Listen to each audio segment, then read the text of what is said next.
இன்றைக்கு நம் தேவன் தரும் ஜீவநீர் ஊற்றான இறை வார்த்தைகள்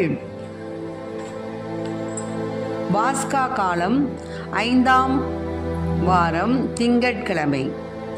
புனித யோவான் எழுதிய நற்செய்தி இயல் 15 இறை வார்த்தைகள் 9-17 முடிய. அக்காலத்தில் இயேசு தம் சீடரை நோக்கி கூறியது, என் தந்தை என் மீது அன்பு கொண்டுள்ளது போல நானும் உங்கள் மீது அன்பு கொண்டுள்ளேன். என் அன்பில் நிலைத்திருங்கள். நான் என் தந்தையின் கட்டளைகளை கடைபிடித்து அவரது அன்பில் நிலைத்திருப்பது போல நீங்களும் என் கட்டளைகளை கடைபிடித்தால் என் அன்பில் நிலைத்திருப்பீர்கள். என் மகிழ்ச்சி உங்களுள் இருக்கவும் உங்கள் மகிழ்ச்சி நிறைவு பெறவுமே இவற்றை உங்களிடம் சொன்னேன். நான் உங்களிடம் அன்பு கொண்டிருப்பது போல நீங்களும் ஒருவர் மற்றவரிடம் அன்பு கொண்டிருக்க வேண்டும் என்பதே என் கட்டளை. தம் நண்பர்களுக்காக உயிர் கொடுப்பதை விட சிறந்த அன்பு யாரிடமும் இல்லை. நான் கட்டளையிடுவதையெல்லாம் நீங்கள் செய்தால் நீங்கள் என் நண்பர்களாய் இருப்பீர்கள். இனி நான் உங்களை பணியாளர் என்று சொல்ல மாட்டேன், ஏனெனில் தம் தலைவர் செய்வது இன்னது என்று பணியாளருக்கு தெரியாது. உங்களை நான் நண்பர்கள் என்றேன், ஏனெனில் என் தந்தையிடம் இருந்து நான் கேட்டவை அனைத்தையும் உங்களுக்கு அறிவித்தேன். நீங்கள் என்னை தேர்ந்து கொள்ளவில்லை, நான் தான் உங்களை தேர்ந்து கொண்டேன். நீங்கள் கனி தரவும் நீங்கள் தரும் கனி நிலைத்திருக்கவும் உங்களை ஏற்படுத்தினேன். ஆகவே நீங்கள் என் பெயரால் தந்தையிடம் கேட்பதையெல்லாம் அவர் உங்களுக்கு கொடுப்பார். நீங்கள் ஒருவர் மற்றவரிடம் அன்பு கொள்ள வேண்டும் என்பதே என் கட்டளை. ஆண்டவரின் அருள்வாக்கு. கிறிஸ்துவே மக்கு புகழ். மகிழ்வோம் மகிழ்வோம் தினம் ஆக மகிழ்வோம், இயேசுராஜன் நம் சொந்தமாகினார். இந்த பார்தலத்தின் சொந்தக்காரரவர் எந்தன் உள்ளத்தில் சொந்தமானார். மகிழ்வோம் மகிழ்வோம் தினம் ஆக மகிழ்வோம், இயேசுராஜன் நம் சொந்தமாகினார். இந்த பார்தலத்தின் சொந்தக்காரரவர் எந்தன் உள்ளத்தின் சொந்தமானார். ஆனந்தமே பரமானந்தமே, இது மாபெரும் பாக்கியமே. ஆனந்தமே பரமானந்தமே, இது மாபெரும் பாக்கியமே. இந்த பார்தலத்தின் சொந்தக்காரரவர் எந்தன் உள்ளத்தின் சொந்தமானார்.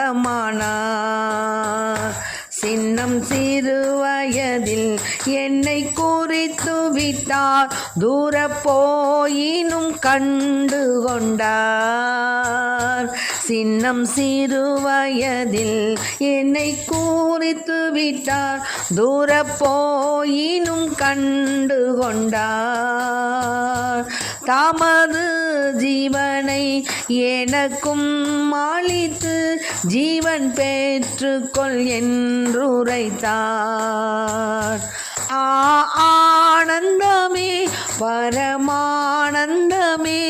இது மாபெரும் பாக்கியமே.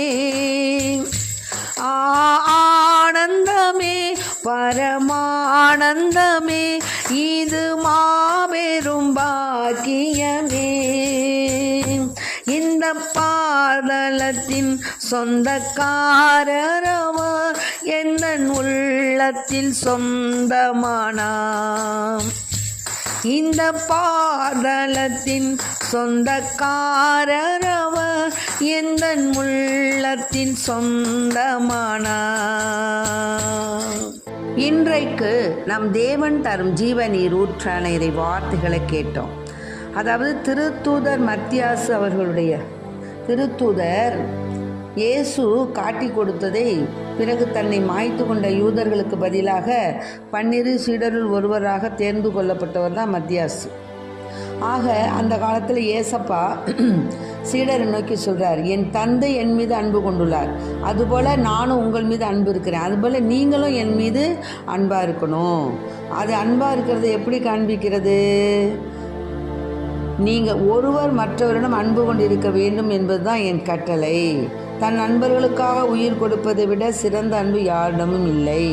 நான் இடுவதையெல்லாம் நீங்கள் செய்தால் யாராக இருப்போம்? அவருடைய நண்பர்களாக இருப்போம்.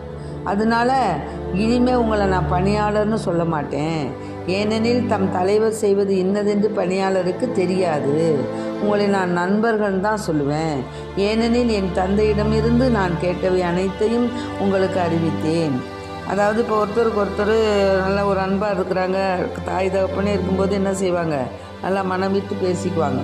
அது மாதிரி தான் நான் இருக்கிறேன். இனி நான் உங்களை பணியாளர் என்று சொல்ல மாட்டேன். ஏனெனில் என் தலைவர் செய்வது இன்னது என்று தன் தலைவர் செய்வது இன்னதென்று பணியாளருக்கு தெரியாது. அதனால் எல்லாவற்றையும் கேட்டு அறிஞ்சு தான் நான் செய்வேன். ஆகவே அனைத்தையும் உங்களுக்கு அறிவித்தேன். நீங்கள் என்னை தேர்ந்து கொள்ளவில்லை, நான் தான் உங்களை தேர்ந்து கொண்டேன் அப்படின்னு சொல்கிறார். ஆக அன்பு பிள்ளைகளை, நாம் என்ன செய்யணும்? திருச்சபை என்னும் ஒரு புதிய இஸ்ரேலை உருவாக்குவது தான் கடவுளுடைய நோக்கம். 12 சீடர்களும் இயேசுவுக்கு சாட்சிகளாக வாழ்ந்தார்கள். அதுபோல் நாமும் இறைவனுக்கு ஏற்புடைய பிள்ளைகளாக வாழ வரம் கேட்போம். ஆமென். Praise the lord. மரியே வாழ்க.